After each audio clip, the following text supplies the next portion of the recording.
Mallory Hartley, Dave Campbell's Texas Football, here with the Director of Recruiting, Greg Powers. Now let's talk about a program, you can see him right behind us, who have just been on the radar in terms of recruiting this offseason. 9 total commitments in the class of 2025 for the Baylor Bears, 7 of which coming from the Lone Star State. Talk about a couple of those players that you've got your eye on that was a total steal for the Bears. Well, first and foremost, I think Baylor's done a tremendous job in this class of 2025. A name that I constantly hear on the recruiting trail this year is Keenan Hall, the running backs coach that they hired from Absolutely. SMU. Matt Pallage as well. I think both of those guys are bringing something on the offensive and defensive side of the ball. Those coaches are doing a tremendous job in the recruiting landscape in Texas high school football, most certainly. I think you have to start at the top. And you have to start at the top with quarterback Adam Schobel, because that's a huge commitment for them. Because Schobel is a guy who I think fits into that offense well, and I think he has an NFL upside. He's a 4-star for a reason. He's rated as one of the top recruits in the country for a reason. And he has the arm talent to potentially take that offense to the next level. He can make all the throws. But what I love most about his game is that he's a coach's son who understands the X's and O's. And he brings a lot of experience to the table. It's not big-time 6A football at Columbus, but they play gritty, hard-knocks football there. They're battle-tested there. They're playing in big games. And, Schobel has experience playing in those big games from a young age. I love that he's progressed and gotten better year over year.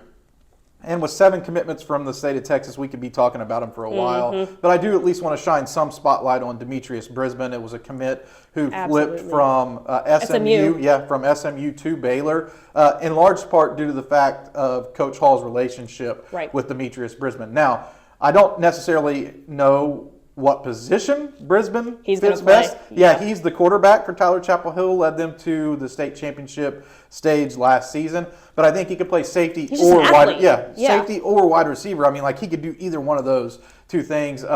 Maybe even spell some time at quarterback too if you're needing a wildcat guy or a guy to come in and give you a running aspect to the offense.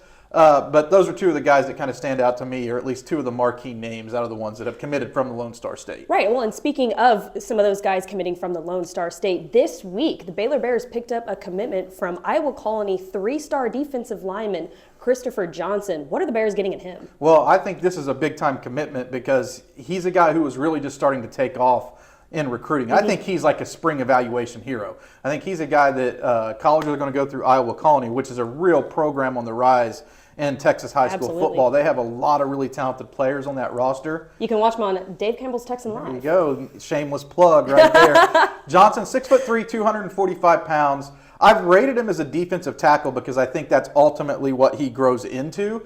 But he should be categorized as a strong side defensive end right now. Turns the corner really well. His dip and lean is really good.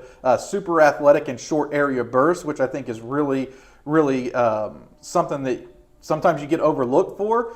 He has that short area explosion and can really run the corner, bend the corner really well. So I really like his potential as an athletic defensive lineman. Maybe he's a guy who they can move around within that defensive scheme to create mismatches, move him in, move him out, and just find the perfect fit for him. Down to down, maybe he's a guy who can stay on the field for all 3 downs, but his ceiling is extremely high. Absolutely. Well, and there's plenty of time left here in this offseason and plenty of uncommitted prospects that the Bears have their eyes on. Who are some that you're looking out for that may potentially go down to Waco here in a year or so? I got to stay on Rickey Stewart, another player from Tyler Chapel Hill, has a tremendous relationship with Coach Hall, and he's a running back. Brisbane too, and he's a running back. They were both committed to SMU in large part because of that relationship with Coach Hall. They really trust him. Now, Texas has made a strong push for Stewart as well, so that's something to monitor and kind of keep your eye on.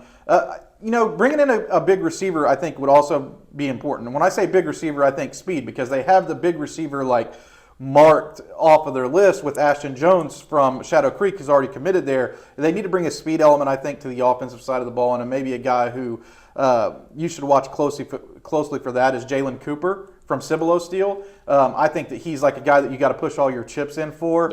And they already have an official visit scheduled with Jaden Shelton from South Oak Cliff, who plays for one of the state's top programs. But those are some of the names that I think that could be like home run hits for Baylor if they're able to close on some of those guys. He's Greg Powers, Director of Recruiting at Dave Campbell's Texas Football. You can see all of his fine work at texasfootball.com/recruiting.